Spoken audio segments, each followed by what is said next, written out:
Nisa, 25 tahun. Hari ini aku mau share pengalaman kehamilan pertama aku di trimester pertama. Jangan kemana-mana.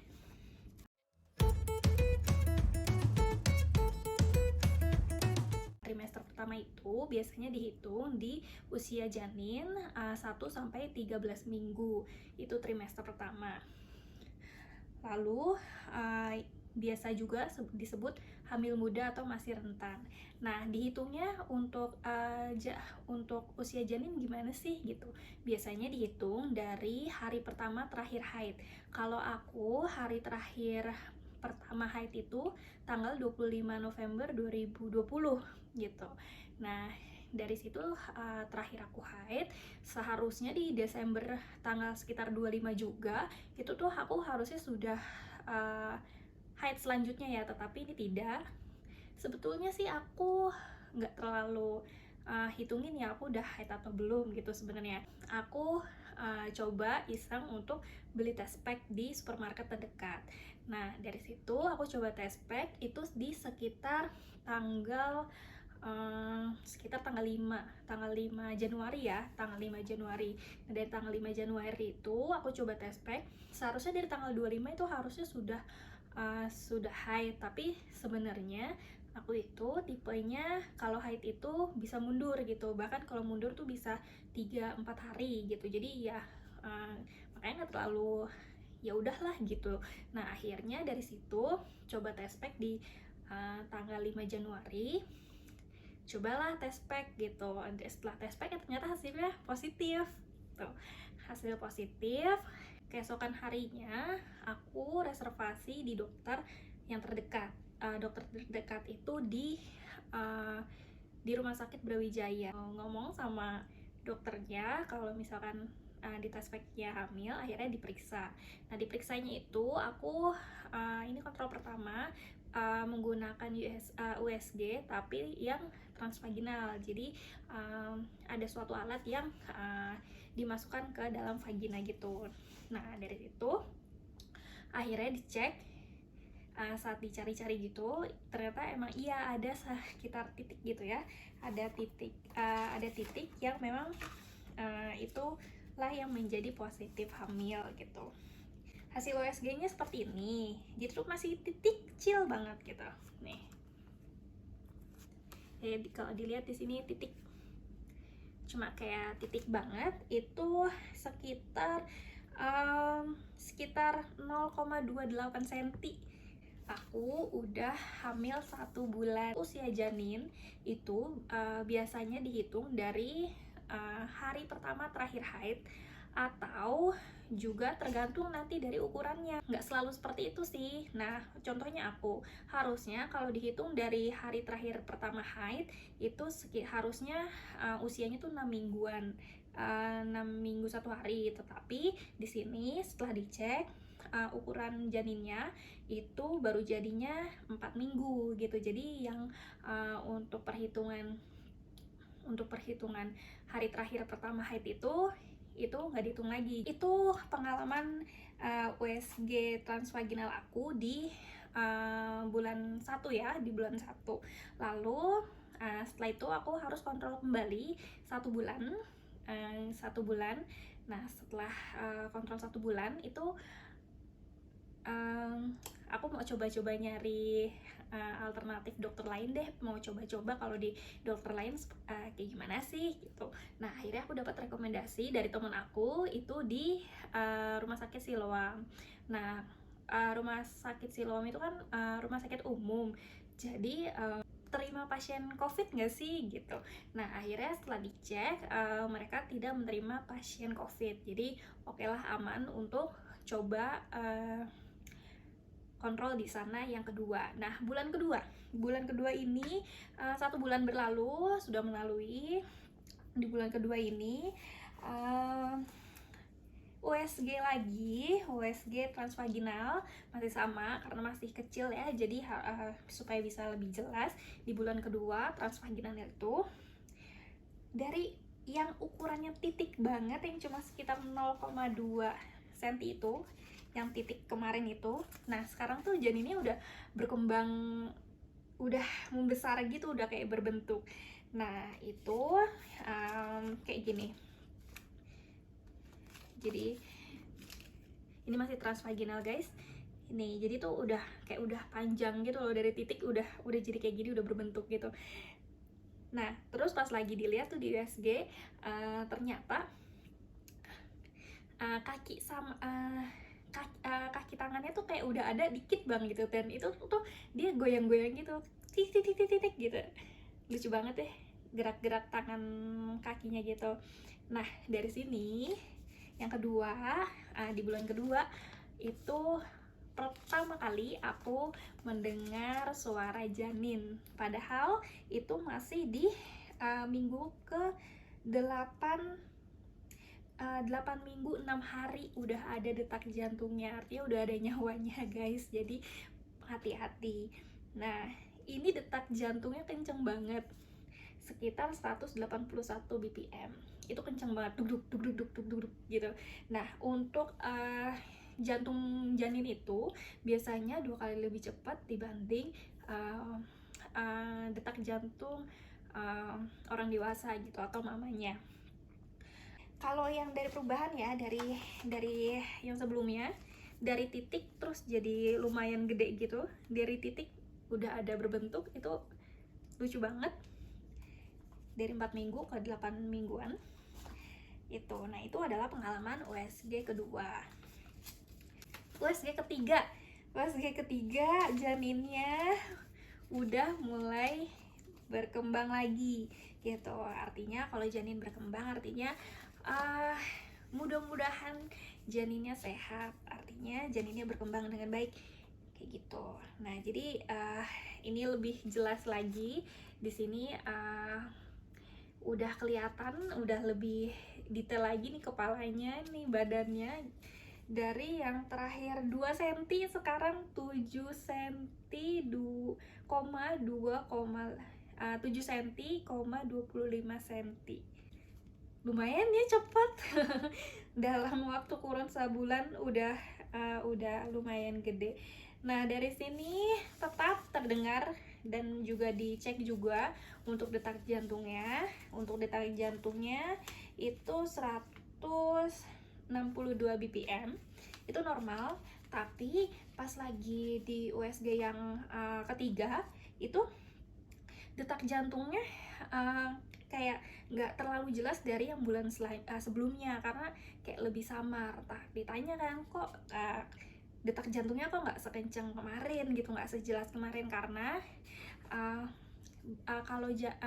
karena di USG ketiga ini di usia kandungan 13 minggu. Jadi untuk USG kontrol ketiga ini aku di usia janinnya 13 minggu 3 hari. Nah dari situ janinnya udah banyak bergerak. Jadi kalau banyak bergerak itu untuk alatnya mendeteksi jantungnya itu memang jadi susah untuk detak jantungnya seperti itu. Jadi kalau dia goyang dikit gitu, jadi detak jantungnya tuh kayak kurang kedetek gitu. Tapi kalau misalnya yang sebelumnya, di bulan sebelumnya dia belum banyak bergerak seperti itu. Itu USG ketiga.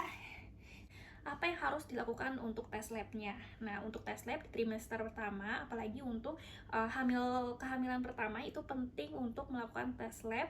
Yang pertama adalah tes darah rutin untuk mengetahui kadar darah kita.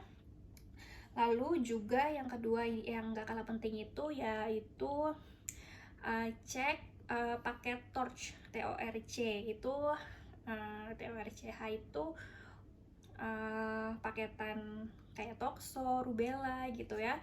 Nah di situ. Nah tapi memang ini untuk tes lab ini belum dimandatorikan di Indonesia. Jadi memang ada beberapa dokter yang menganjurkan, ada yang mungkin tidak. Mungkin kalau nanya-nanya ke teman-teman gitu ya, mungkin ada yang enggak, ada yang iya dan enggak gitu. Jadi ini kembali lagi ke kalian, kira-kira mau tes apa enggak gitu. Nah kenapa sih harus tes lab kayak gini, kok repot banget? Nah menurut dokterku itu, kalau untuk dokterku ini lumayan penting untuk tes lab. Kenapa? Karena kalau memang ternyata ada tokso gitu ya, atau ada rubella, itu ada obat yang bisa melindungi janin untuk berkembang ke minggu-minggu selanjutnya. Seperti itu. Oke, nah untuk tes lab ini aku udah tes di Prodia. Harganya lumayan, sekitar 6 juta sekian lah, berapa gitu. Untuk hasil labnya cepat sih, 1 sampai 2 hari udah keluar. Kalau di Prodia itu bisa cek online untuk hasilnya, atau bisa juga langsung datang ke sana untuk ngambil hasil tes labnya yang sudah di print. Nah, vitamin yang aku minum, jadi ya karena yang kontrol pertama itu aku di rumah sakit Brawijaya, aku dikasih Vitamam. Vitamam itu isinya untuk multivitamin ibu hamil itu untuk nutrisi. Lalu 1 bulan selanjutnya karena pindah rumah sakit di rumah sakit Siloam, aku dikasih vitamin Volamil. Nah, di sana Volamil Genio itu juga sama, isinya mirip-mirip lah. Untuk multivitamin untuk ibu hamil, bisa asam folat, vitamin A, kayak gitu-gitu. Lalu yang sedikit berbeda adalah di bulan ketiga. Di bulan ketiga ini aku tetap dikasih Volamil Genio dan juga tambahannya Kal 95. Nah, itu untuk tambahan kalsium. Seperti itu. Makanan apa untuk ibu hamil di trimester 1? Yang pertama adalah perbanyak makan asam folat. Meskipun kita udah dikasih vitamin ya, baiknya itu pun juga nutrisi dari makanan pun juga tetap dipenuhi. Juga perbanyak asam folat. Asam folat itu biasanya ada bayam, alpukat, brokoli gitu ya. Protein itu juga penting, karena protein ini penting untuk pembentukan janin. Itu bisa diambil dari telur, ikan gitu ya, ayam, daging. Untuk vitamin A juga penting, karena di trimester pertama ini janin itu yang pertama adalah pembentukan mata. Vitamin A, kalsium, vitamin D, selain mata, tulang itu juga selanjutnya di trimester pertama itu penting banget untuk janin. Dan yang terakhir adalah zat besi yang dibatasi dan atau malah dihindarin. Yang pertama kafein atau alkohol. Kalau kafein sih sebenarnya aku sih lebih ke batasi aja ya. Misalkan contoh hari ini udah minum teh gitu ya, ya nggak minum kopi. Kalau ternyata besok mau minum kopi, ya nggak minum teh. Ya sehari satu gelas ya masih mungkin nggak apa-apa. Tapi kalau berlebihan tiap hari minum kopi terus, itu mungkin nggak boleh ya. Untuk kafein nggak boleh terlalu banyak. Yang dihindari, merokok itu nggak boleh. Minum obat-obat tanpa anjuran dokter itu juga nggak boleh. Makanan yang tinggi pengawetnya itu nggak boleh banget. Yang banyak, apalagi banyak merkuri gitu, kayak kalau seafood tuh, kerang tuh ada merkuri tingginya, tuh nggak boleh. Yang sangat tidak boleh adalah makanan yang tidak matang. Jadi kalau untuk yang makanan itu harus dipastikan apapun makanannya harus matang. Perubahan yang aku rasain, yang pertama nyeri payudara ya. Terus juga payudara juga kayak mulai membesar gitu ya, tapi ya masih nggak apa-apa sih, cuma nyerinya kayak gitu-gitu aja, nggak yang sampai gimana banget gitu. Yang kedua, sering pipis. Nah, sering pipis ini kenapa? Kalau sering pipis itu karena kandung kemih kita itu posisinya itu dempetan sama rahim kita. Nah, apalagi rahim kita itu lagi membesar gitu tuh, dia kayak kejempet gitu atau kedempet gitu, jadi rasanya kayak pengen pipis terus. Tapi jangan